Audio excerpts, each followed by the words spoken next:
Much like the last transitional year for console gaming in 2013, 2020 has been a strong year for new games. Now that we're halfway through the year, we've compiled a list of every game that's received a review score of 8 or higher from IGN, assembled for you in ascending order.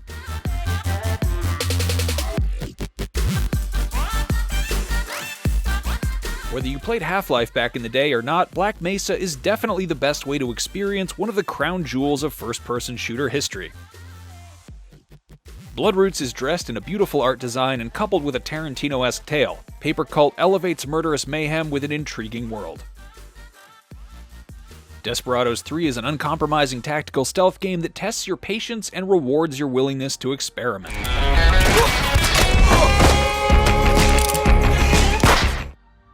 Final Fantasy VII Remake's combat is top-notch, its enemy variety kept us constantly entertained, and seeing this snippet of story fleshed out with real emotional arcs and the previously hidden humanity behind Midgar filled us with pure joy. Gears Tactics is an excellent turn-based tactics game that does a superb job of melding Gears' famous style and action with the mechanics laid down by XCOM.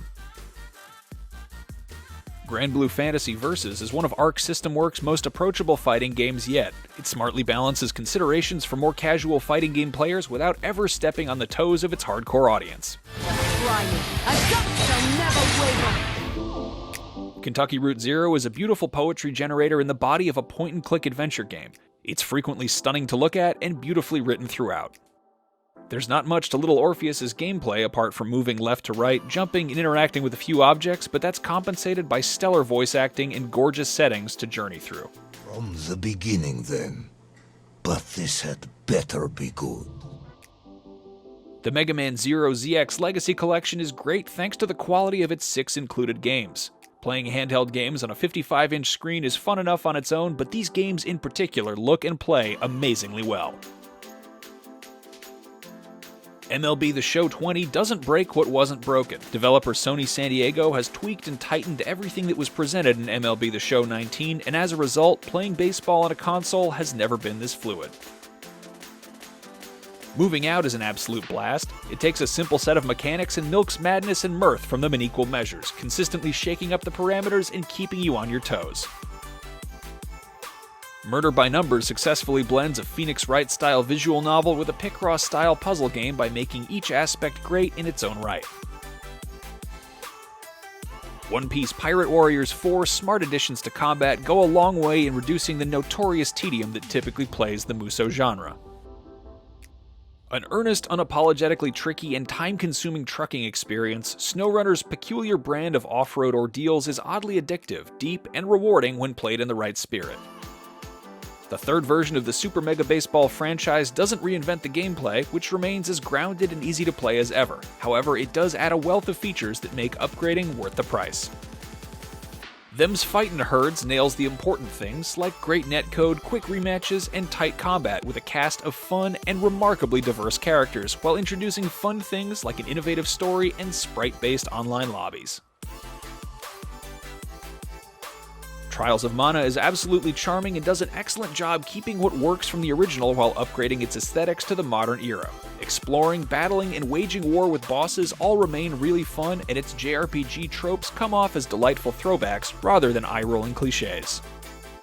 Xenoblade Chronicles Definitive Edition is the remaster that this respected JRPG deserves. The impressive graphical overhaul and welcome, if small, quality of life improvements make this the best version of Xenoblade Chronicles we've ever had. It's not over yet! Don't! Animal Crossing New Horizons is an expanded, polished, next-generation reboot of a classic Nintendo game. Perhaps more importantly, like Breath of the Wild and Super Mario Odyssey before it, Animal Crossing's New Horizons is full of delightful surprises.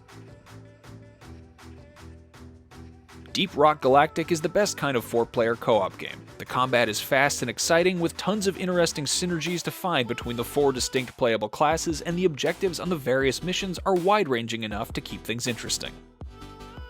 Overall, it's not surprising that Doom Eternal is excellent in following up 2016's Doom. Eternal tips its cap to Doom 2 specifically, while also building off what made the modernized reboot a breath of fresh air for the genre.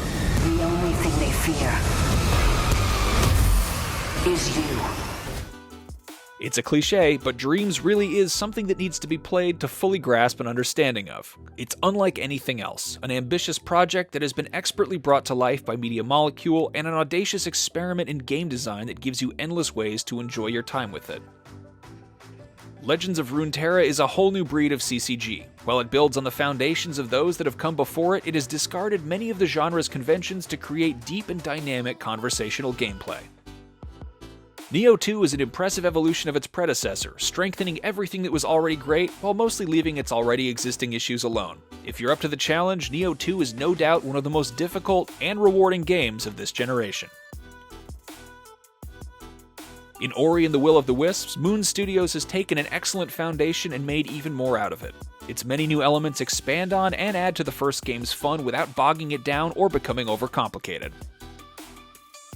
Overall, Resident Evil 3 is a wonderful continuation of Capcom's latest remake efforts, balancing 2020 gameplay and a classic Resident Evil tone. Hopefully, we'll see more classic games in Capcom's library remade with such finesse and loving care.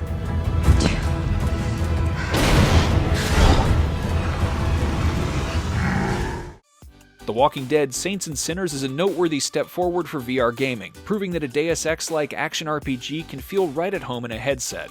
Every one of its many interwoven systems clearly has a level of thought and care behind it, swirling survival horror and role-playing staples together with nuance.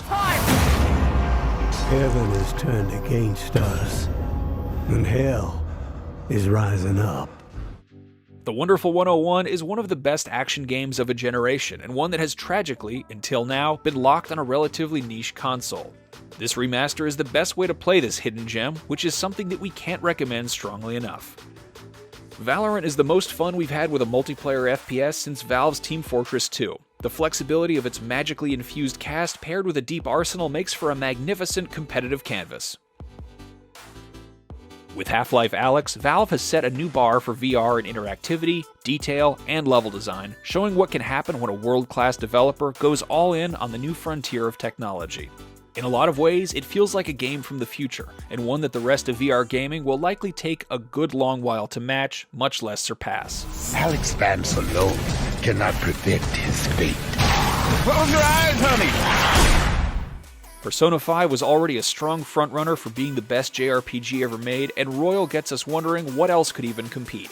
The excellent story and its lovable multi-dimensional characters, along with the challenging tactical combat, are all refined and back for another round with new surprises and new friends in tow. Too late to be sorry. The Last of Us Part 2 is a masterpiece worthy of its predecessor. Taking strides forward in nearly every way, Ellie steps into the spotlight and carries the sequel in a manner that feels like the culmination of everything that's made Naughty Dog's blockbuster storytelling so memorable since the original Uncharted. The PlayStation 4 has one of its best exclusives in one of the generation's best games. I told you.